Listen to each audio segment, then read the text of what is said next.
ദയവായി സബ്സ്ക്രൈബ് ചെയ്യുക, ലൈക്ക് ചെയ്യുക, ഷെയർ ചെയ്യുക. Good morning. ഇന്നത്തെ സ്റ്റോക്ക് മാർക്കറ്റ് അപ്ഡേറ്റ്സിലേക്ക് എല്ലാവർക്കും സ്വാഗതം. ഡെലാൽ സ്ട്രീറ്റിൽ ബ്ലഡ് ബാത്ത് തുടരുന്നു.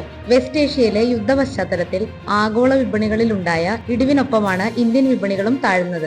നിഫ്റ്റി 50 2.6% ഇടിഞ്ഞപ്പോൾ സെൻസെക്സ് 1800 പോയിന്റ് നഷ്ടപ്പെട്ടു. മിഡ് ക്യാപ് സ്മോൾ ക്യാപ് ഓഹരികളിലും കനത്ത വിറ്റഴിക്കൽ ഉണ്ടായി. വിപണി ബെയർ ടെറിട്ടറിയിലേക്ക് നീങ്ങുന്ന സൂചനകൾ ശക്തമായി. എന്നാൽ ദിവസാവസാനം അമേരിക്കൻ പ്രസിഡന്റ് ഡൊണാൾഡ് ട്രംപ് ഇറാനിലേക്കുള്ള ആക്രമണം താൽക്കാലികമായി വൈകിപ്പിച്ചതോടെ വിപണിയിൽ ചെറിയ ആശ്വാസം പ്രകടമായി. ബ്രോഡർ മാർക്കറ്റുകളിൽ വിറ്റഴിക്കൽ കൂടുതൽ ശക്തമായിരുന്നു. മിഡ് ക്യാപ് സ്മോൾ ക്യാപ് സൂചികകൾ ഏകദേശം 4% വരെ താഴ്ന്നു. നിഫ്റ്റി സ്മോൾ ക്യാപ് സൂചിക 20% മുകളിലായി താഴ്ന്നതോടെ ഔദ്യോഗികമായി ബെയർ മാർക്കറ്റിൽ പ്രവേശിച്ചു.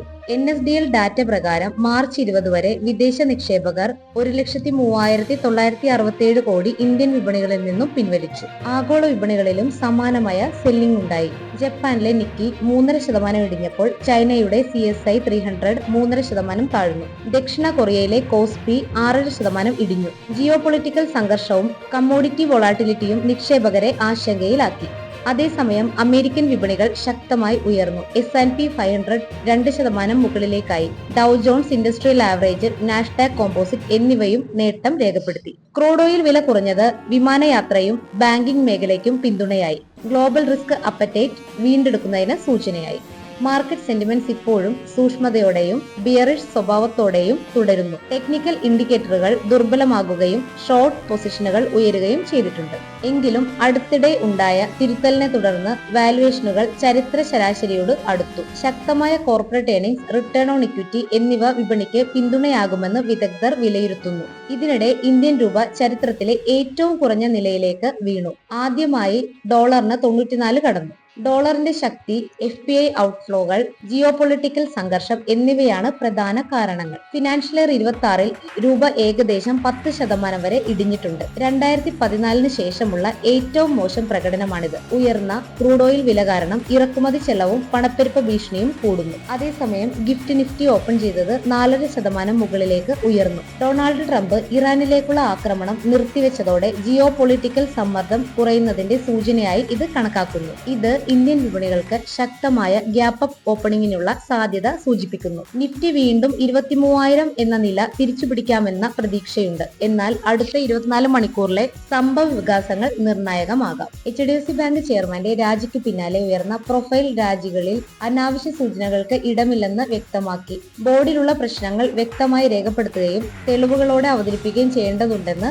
സെബി ചെയർമാൻ പറഞ്ഞു. ഇതിനിടെ ക്രൂഡ് ഓയിൽ വിലയിൽ 14% മുകളിലായി ഇടിഞ്ഞു. ഡൊണാൾഡ് ട്രംപ് ഇറാനിലെ എനർജി ഇൻഫ്രാസ്ട്രക്ചറിനെതിരായി ആക്രമണം 5 ദിവസത്തേക്ക് നിർത്തിവെച്ചതിനെ തുടർന്ന് ബ്രെന്റ് ക്രൂഡ് ഏകദേശം $96 വരെ താഴ്ന്നു. ഇത് സപ്ലൈ ആശങ്കകൾ കുറച്ചെങ്കിലും ജിയോ പൊളിറ്റിക്കൽ സംഘർഷം തുടരുന്നതിനാൽ വിലകൾ ഇപ്പോഴും ഉയർന്ന നിലയിലാണ്. സ്വർണ്ണ വിലയിൽ കനത്ത ഇടിവ് തുടരുന്നു. ജാനുവരിയിലെ ഉയർന്ന നിലയിൽ നിന്ന് 20% മുകളിലായി ഇടിഞ്ഞതോടെ സ്വർണം ഔദ്യോഗികമായി ബെയർ മാർക്കറ്റിൽ പ്രവേശിച്ചു. ഈ വർഷം തുടക്കത്തിൽ റെക്കോർഡ് ഉയരം തൊട്ട വിലകൾ ഇപ്പോൾ $4,100 താഴേക്ക് വീണിരിക്കുകയാണ്. ഉയർന്ന ക്രൂഡ് ഓയിൽ വില, പണപ്പെരുപ്പ് ആശങ്കകൾ, പലിശ നിരക്കുകൾ നീണ്ടകാലം ഉയർന്ന നിലയിൽ തുടരുമെന്ന പ്രതീക്ഷ എന്നിവയാണ് ഈ ഇടിവിന് കാരണങ്ങൾ. Security exchange board of India കൂടുതൽ കർശനമായ കോൺഫ്ലിക്റ്റ് ഓഫ് ഇൻട്രസ്റ്റ് നിയമങ്ങൾ അംഗീകരിച്ചു. ചെയർമാനും മുതിർന്ന ഉദ്യോഗസ്ഥരും ഇനി ജീവനക്കാരെ പോലെ തന്നെ നിക്ഷേപം, ആസ്തികൾ, ബന്ധങ്ങൾ എന്നിവ വെളിപ്പെടുത്തണം. കോൺഫ്ലിക്റ്റ്, വിസിൽ ബ്ലോവർ റിപ്പോർട്ടുകൾ എന്നിവ നിരീക്ഷിക്കാൻ പുതിയ ഡിജിറ്റൽ സംവിധാനം ഒരുക്കുന്നതും ഉൾപ്പെടുന്നു. ഇത് ട്രാൻസ്പെറൻസിയും ഗവർണൻസും മെച്ചപ്പെടുത്താനാണ് ലക്ഷ്യം. സെബി വിപണി കാര്യക്ഷമത വർദ്ധിപ്പിക്കാൻ നിരവധി പരിഷ്കാരങ്ങളും കൊണ്ടുവരുന്നു. FPI ഇനി നെറ്റ് അടിസ്ഥാനത്തിൽ ട്രേഡുകൾ സെറ്റിൽ ചെയ്യാൻ കഴിയും. ഫിറ്റ് ആൻഡ് പ്രോപ്പർ മാനദണ്ഡങ്ങൾ കൂടുതൽ സൗകര്യപ്രദമാക്കി.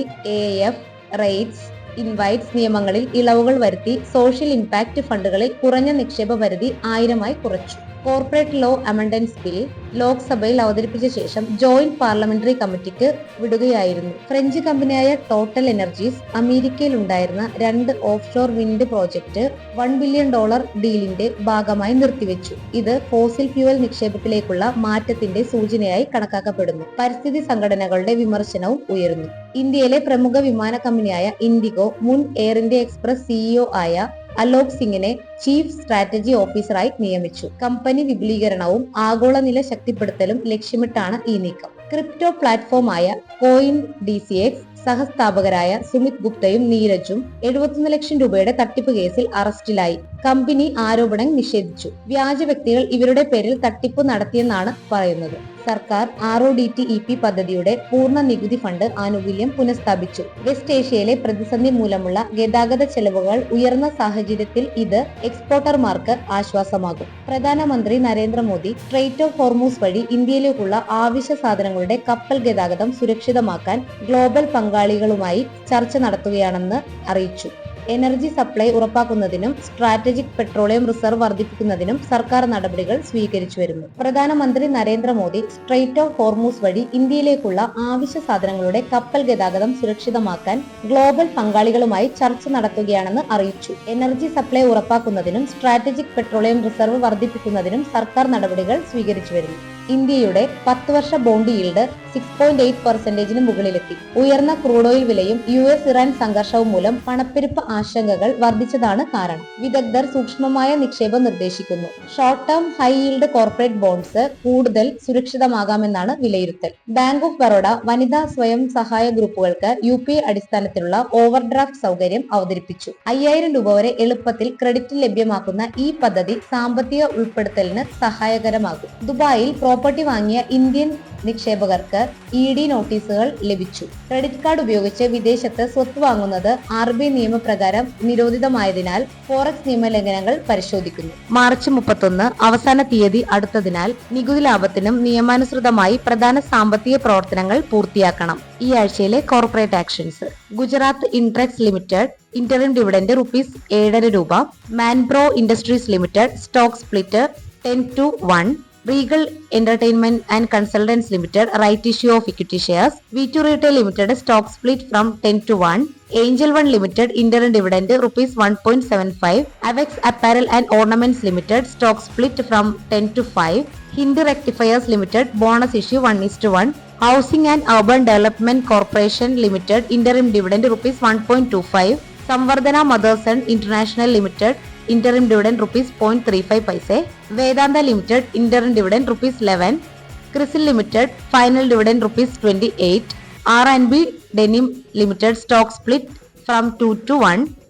RM Drip and Sprinkler System Limited bonus issue 5:7. CIE Automotive India Limited final dividend ₹7.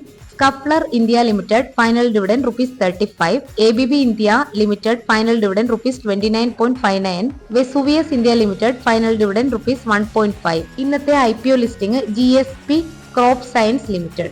Nifty ഇന്നത്തെ സപ്പോർട്ട് പറയുന്നത് 22,000 22,500 സോൺ. റെസിസ്റ്റൻസ് പറയുന്നത് 22,800 23,300 സോൺ.